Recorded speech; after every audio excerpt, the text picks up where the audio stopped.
وفاقی وزیر پارلیمانی امور طارق فضل چودھری نے کہا کہ پاکستان امن چاہتا ہے، ملک کی سلامتی پر سمجھوتا نہیں ہوگا، ایک ایک شہید کے خون کا بدلہ لیا جائے گا۔ اب ہم صرف جنازے نہیں اٹھائیں گے، بھرپور جواب بھی دیں گے۔ دہشت گردی کے واقعات میں افغان شہری ملوث ہیں، خفیہ اطلاعات پر افغانستان میں دہشت گردوں کے کیمپوں کو نشانہ بنایا گیا، دہشت گردی کے مکمل خاتمے کے لیے پرعزم ہیں۔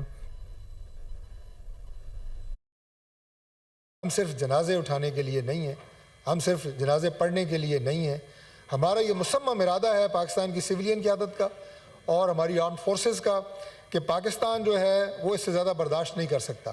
لہٰذا یہ جو واقعات میں نے آپ کو بتائی ہیں، جو ترلائی میں مسجد پہ حملہ ہوا اور اس کے ساتھ ساتھ جو بنو اور باجوڑ میں خودکش حملے ہوئے، ان تمام کے تانے بانے جو ہیں وہ افغانستان کے ساتھ ہیں۔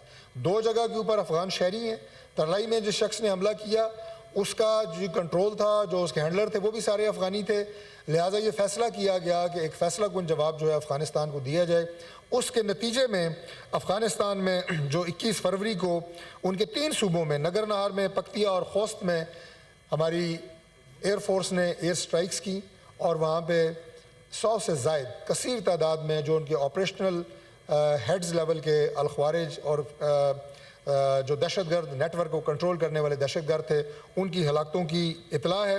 جناب چیئرمین، میں یہ بھی عرض کر دوں کہ یہ جو سٹرائکس تھیں یہ انٹیلیجنس بیس تھیں اور یہ بڑی پریسائز سٹرائکس تھیں۔